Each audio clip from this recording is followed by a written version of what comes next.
Hello everybody, welcome to Mishti's Canvas. Hope you all are doing good. I am again back with another blog.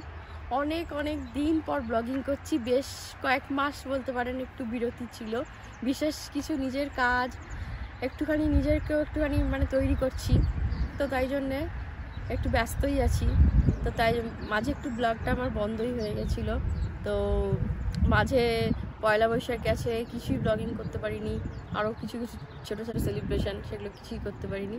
তো যাক, আজকে আবার নতুন করে শুরু করছি অনেকদিন পরে। আজকে অনেকদিন পর এখানে হাঁটতে এসেছি। আমার আগের অনেক ব্লগ আপনারা দেখেছেন এখানে। এটা হচ্ছে আমাদের এখানে একটা ট্রেলস, মাদ্রুগড়া ট্রেলস বলে। তো সবার আগে জানাই হ্যাপি মাদার্স ডে। আজকে মাদার্স ডে তো আর একদিনে হয় না, যদিও সারা বছরই মাদার্স ডে, তবু যেহেতু একটা দিন দিয়ে দিয়েছে 12 মে বলে মাদার্স ডে। তো সবাইকে, যারা আমার ব্লগ দেখেন, যারা আমাকে এমনি দেখছেন, সবাইকে বলছি হ্যাপি মাদার্স ডে। সবাই খুব এনজয় করুন এই পুরো উইকটা, নানারকমভাবে নিজেদের বাচ্চার সাথে সময় কাটান। সব থেকে বড় মাদার্স ডে গিফট ওদের কাছে এটাই। তো চলুন, আজকে একটা ছোটোখাটো ব্লগ শুরু করলাম আবার। তো আশা করছি এখন উইকেন্ডে একটু ব্লগিং করতে পারবো। তো সেইভাবে আপনাদের কাছে ব্লগসগুলো আসবে। তো দেখতে থাকুন মিষ্টিস ক্যানভাস, আশা করছি ভালোই লাগবে। এই দেখুন, অনেকদিন পর এখানে এসেছি, আর এখানটা না এত পারনারকম দেখছি। অনেকদিন পর এসেছি, নানা রকম গাছ টাছ সব দিয়েছে, এরা নতুন করে লাগিয়েছে। তো আগে এদিকটাতে অনেক ছোটো ছোটো এরকম হলুদ ফুল হয়। তো এইবারে একটু পরেই এসেছি আমরা, সব প্রায় মরেই গেছে। ওই পাখির বেশ সুন্দর কলতান শোনা যাচ্ছে, তো সেই জন্যই ভালো লাগছে। এই যে সমৃক, অনেকদিন পর সমৃককে আপনারা দেখছেন। সবাই কেমন আছো? দেখুন, বাবু আর সমৃক অলরেডি চলে গেছে, কয়েকটা ছবিও তুলছে। হঠাৎ দেখছি এইখানটাতে খুব সুন্দর, এগুলো কি পপি ফ্লাওয়ার্স যেগুলো বলে, হ্যাঁ পপি ফ্লাওয়ার্স এগুলো। দেখুন এখানে পপি ফ্লাওয়ার্সের একটা বড় আছে, ফিল্ড আছে। তো সেটা আমাদের বাড়ি থেকে প্রায় অনেকটাই দূরে। তো যাক, দুধের স্বাদ ঘোলে মেটাচ্ছি আমরা। এই দেখুন কি সুন্দর, একটু বড় করে দাঁড়ান, জুম করে আপনাদের দেখাই।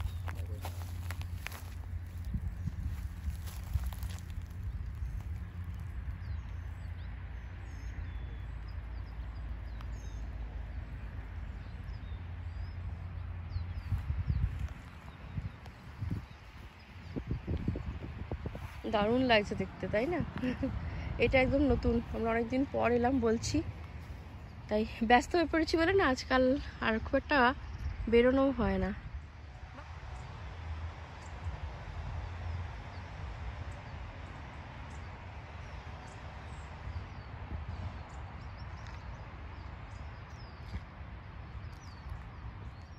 তাই বাড়িতে এলাম, এরপরে একটু ফ্রেশ রেডি হয়ে বাড়ির ড্রেস পরে নিয়ে, তারপরে আজকে যেহেতু মাদার্স ডে, সমৃকের ইচ্ছে ছিল ঘরে একটা কিছু বানাবো। তো আমাদের ব্যস্ততা যায় বলে, সত্যি কথা বলতে কি উইকডেজে খুব একটা সেরকম আহামরি কিছু বানানোর সময় পাই না। যা হয় মোটামুটি ঘরোয়া খাবার। তো এটাও ওরকমই গেছিল, একটুখানি চিকেন বানাচ্ছি আর একটুখানি তেলাপিয়ার একটা সর্ষে দিয়ে ঝাল বানাচ্ছি। তো এটা আমি কিছুটা গোয়ালন্দ, যেটা স্টিমার কারি আছে, চিকেন কারি ওরকম টাইপেরই বানাচ্ছি। তো শুনেছি অনেকে বলে গরম মশলা দেয় না, গোটা গরম মশলা তখনকার দিনে নাকি চল ছিল না দেওয়ার। তো যাই হোক, আমি একটুখানি টেস্টের জন্য দেব। আর এখানে দেখাচ্ছি ম্যারিনেশনটা আমি কিভাবে করেছি। এটা মূলত সর্ষের তেলটা দিয়েই করা হয় রান্না। তো চিকেনে পেঁয়াজ কুচো, পুরো লম্বা লম্বা করে ঝিরিঝিরি করে কাটা পেঁয়াজ, ধনে গুঁড়ো, একটু লঙ্কা, কাশ্মীরি লঙ্কা গুঁড়ো, লঙ্কা গুঁড়ো, চেরা কাঁচা লঙ্কা, নুন, হলুদ আর সব দিয়ে মাখিয়ে ভালো করে রেখে দিয়েছিলাম। আর সর্ষের তেল দিয়েছিলাম একটু বেশি করে, তো রেখে দিয়েছিলাম। তো এবার অনেকক্ষণ মতো, 1 ঘন্টার বেশি আমি রেখে দিয়েছিলাম। নিজের থেকে জল ছাড়তে শুরু করে দিয়েছে। এবার আস্তে করে আমি প্যানটা যেটাতে বানাবো, পটটা গরম করছি, ওতে সর্ষের তেল দেবো। একটু গরম হলে তারপরে ওটাতে গোটা গরম মশলা অল্প, বেশি কিছু না, ওই একটা বড় এলাচ দানা, বড় এলাচের একটা গোটা দেবো, দানা দেবো, আর 1-2টো লবঙ্গ দেবো। দিয়ে তারপর একটুখানি গরম হলে পুরোটা ছেড়ে দিয়ে নাড়াচাড়া করে ঢাকাতেই ওটা হতে থাকবে। তো চেষ্টা করবো আমি যাতে জল না একদম দেওয়া যায়। তো বানানোর পরে আপনারা দেখতেই পাবেন। তো এই দেখুন আমি করছি এটা।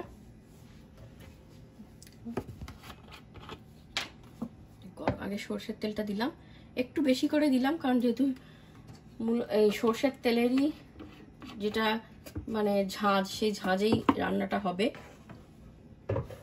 এটা আমার বেশ ভালো গরম হয়ে গেছে, খুব অল্প দিলাম।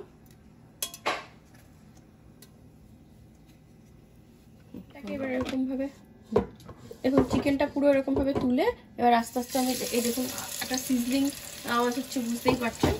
আর যেহেতু আমি চিকেন খাই না, আপনারা যারা আমার ব্লগ দেখেন জানেন, তো এরা দুজনে বাবা ছেলে খুব একটা ঝাল খায় না বলে খুব অল্প ঝালেই আমি করছি। এবার ঝালটা যে যার মতো স্বাদ মতো বেশি কম করতেই পারে। দেখলেন আমি চেরা কাঁচা লঙ্কা দিয়ে দিয়েছি, আর অল্প লঙ্কা গুঁড়ো আছে। আর এটাতে আমি আলু দিচ্ছি না, অনেকেই গোয়ালন্দ চিকেন কারিতে আলু দিয়ে থাকেন, কিন্তু আমি যতটুকু জেনেছি নাকি তখনকার দিনে অতটাও আলু দেওয়া হতো না, আলুর সেরকম প্রচলন ছিল না বলে এটাতে। তো আমি সেই জিনিসটা মাথায় রেখেই করছি এটা। আর টমেটো বা দই কোনো কিছুই দেওয়া হয় না এটাতে।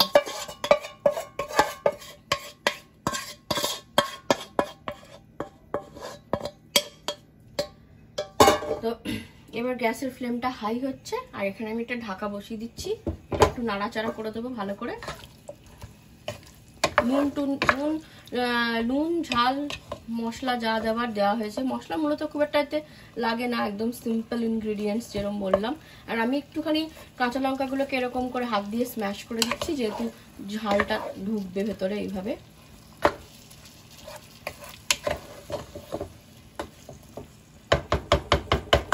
আর পরে যদি খুব দরকার হয় হয়তো একটু গরম জল দিতে পারি টেস্টটার জন্য।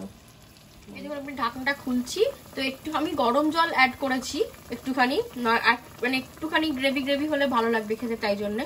আর যারা চাইবেন না তারা নাও অ্যাড করতে পারেন, তাহলে একটুখানি হয়তো ড্রাই ড্রাই হবে। তো আমার মনে হলো একটু, যেহেতু ভাত দিয়ে খাবে, আর পরে দেখাচ্ছি আপনাদেরকে এটা। নিজের জন্য একটুখানি, নিজের জন্য না মানে এরাও খাবে, তেলাপিয়া একটু সর্ষে দিয়ে করছি, 2 রকম কালো আর সাদা সর্ষে দিয়ে করছি। একটু টমেটো দিলাম একটু ভালো লাগবে বলে। আর এইদিকে মাছগুলো ভেজে রেখেছি, দেখাচ্ছি। এই যে দেখুন, এগুলো তো একটু ভেঙেই যায়, এমনি তেলাপিয়ার ফিলেগুলো দিয়ে করছি। আর গোয়ালন্দ চিকেন কারি আমার অলমোস্ট রেডি, জাস্ট আমি ঢালবো, এটা পরিবেশন করবো। দেখো তো বেলা বাড়ছে, এখন অনেকটা বেলা বেড়ে গেছে, এখন কত রোদ থাকে, এরপরে তো গরম ভালোই পড়বে। এই দেখুন, এটা শুনেছিলাম নাকি বিনস হবে, ওই বিনস তো কিছু দেখছি না, ফুল হচ্ছে এরকম আর শুকিয়ে যাচ্ছে, জানি না, দেখি আর কিছুদিন দেখবো। গাছগুলো এখন আপাতত আমার এই অবস্থা। এই যে এটা হচ্ছে সেই কুমড়ো গাছ, জায়গা নেই, এখানেই লাগিয়েছি যতটা যা হয় আর কি। খেয়ে একটু ভাত ঘুম দিলাম, রবিবার তো একটুখানি রেস্ট নিতে ইচ্ছে করছিল, দিয়ে উঠলাম, উঠে দেখছি গাছগুলোতে জল দেওয়া হয়নি, ভালো হাওয়াও দিচ্ছে এখন, বেশ সুন্দর লাগছে এইখানটা। তো দেখি একটা জিনিস দেখাবো আপনাদেরকে। এই যে এটা সেই লাল জবা একটা এনেছিলাম, সেটা দেখছি কুঁড়িটা হয়েছে, ছোটো ছোটো অনেক গাছ টাছ হচ্ছে, কিন্তু এই যে এটাই ফুলগুলো দেখুন কি সুন্দর ফুল হয়েছে, দারুণ লাগছে, এটা সত্যি খুব ভালো লাগছে। এটা হয়েছে, এইটা হয়েছে, সাদাটা, লালটা একটু শুকিয়ে যাচ্ছে, আবার কবে যাবে হয়তো, এগুলো একটু শুকিয়ে গেছে, নয়নতারা গাছগুলো নেই, বড় হয়ে গেছে। আর এই যে একটা জিনিস দেখাচ্ছি, এই যে দেখুন এদিকে একটা কি সুন্দর জবা হয়েছে, দারুণ লাগছে। এটা ছোট্ট হয়েছে কিন্তু জবাটা, জানি না একটু বড় হবে নাকি, একটা হয়েছিল ওটা শুকিয়ে গেছে। এই ছোট্ট বাগান, কিন্তু পরিচর্যা করা হয় না আজকাল খুব একটা আমার। এই যে গাছে জল দিলাম, আস্তে আস্তে একটুখানি সন্ধে হচ্ছে, এখনো রোদের মানে সূর্যের আলো দেখা যাচ্ছে, এবার তো আস্তে আস্তে গরমটা বাড়বে, একটু একটু গরম লাগতে শুরু করছে। তো যাই হোক, যেটা বলছিলাম, এই দেখুন সমরিক পাশে বসে আছে, আমরা আজকে সব ঘুমিয়েছি একটু দুপুরবেলার জন্য, চোখগুলো ফোলা ফোলা লাগছে। তো সমরিক দেখাচ্ছে একটা জিনিস, এটা কি দেখাও? এটা মামামের জন্য, এটা খুলে দেখাও ভালো করে।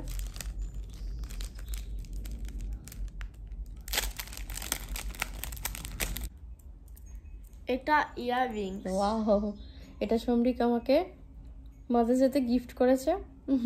ওদের স্কুলে অ্যাকচুয়ালি ওই মানে যেখানে থাকেও আফটার স্কুলে, ওখানে ওরা ফান ক্লাবে, হ্যাঁ ওখানে ওরা এরকম মানে ক্রাফটসের কাজ করাচ্ছিল, তো সবাইকে এরকম করে বানাতে বলেছিল।